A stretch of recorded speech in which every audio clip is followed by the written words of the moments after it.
So on the side we have a temple of the 4th century BC, topping the ruins of 2 previous buildings.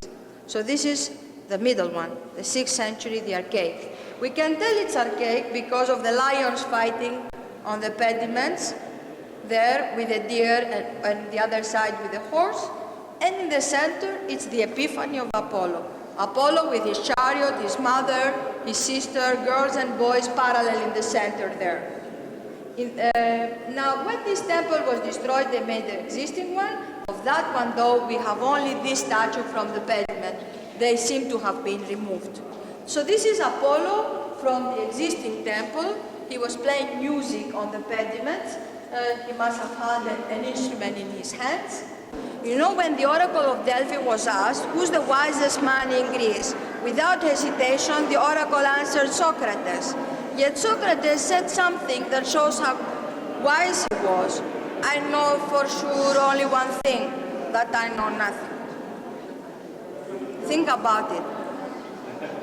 How much can we know of all there is to know in the short passage of this circle of life, no matter how hard we try? All we get is a glimpse. Anyone, therefore, that says, I know everything, does not have know thyself, does not know besides. Gradually, the cloth that plays a great role in the female statues, they will manage to make it transparent. And let guess through that cloth, as you see here, the body and the movement of the woman. This is 4th century BC, and it's entitled The Running Woman. So this is a symbol of the center of the world, the navel. We found 2 stones symbolizing the center of the world. The other one is just a conical stone. We have it on the side. This has like a net on top that looks like an umbilicum, and we can imagine eagles on the top.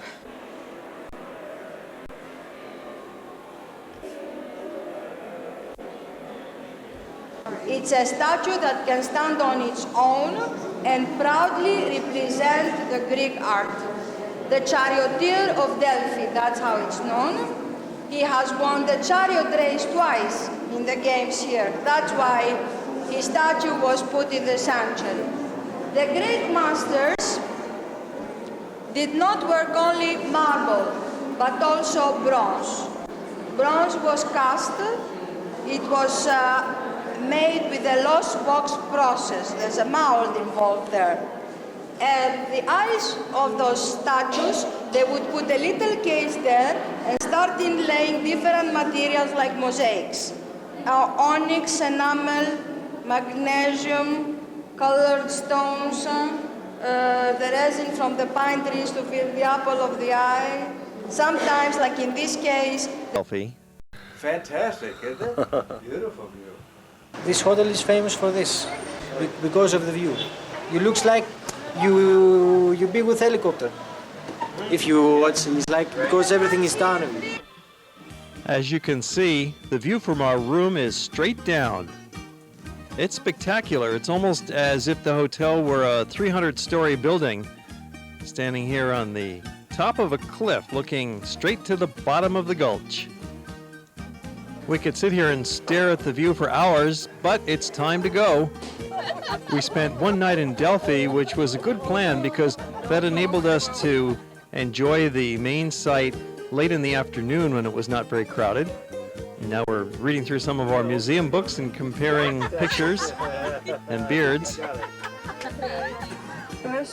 And then the next morning, we were able to look at the other major component of the site, also without any crowds around. And these ancient ruins are so visually spectacular, and the setting is so wonderful, it's nice to see it without 1,000 other tourists crawling all over them.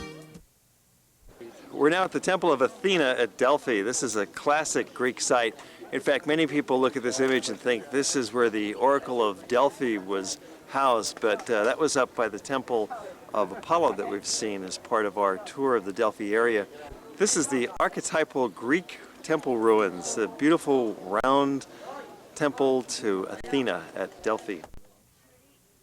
We've now entered the main temple complex, and you can see quite clearly on the ground outlines of rectangular temples as well as the circular temple with the 3 pillars that have been reconstructed here, standing majestically. This is one of the greatest collections of classical antiquities that you'll find anywhere.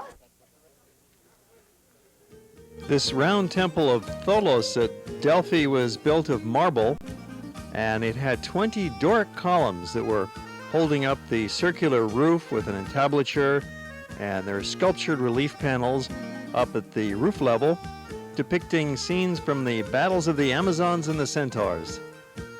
The 3 pillars have been re-erected to give you an idea of what the round temple would have looked like originally. You've got to use your imagination with these piles of rocks and ruins, for they once stood as complete buildings. A 3-star. From the top row, there is a marvelous view down over the sanctuary ruins across the valley with its carpet of olives. 3-star view. We're going to go from the top row.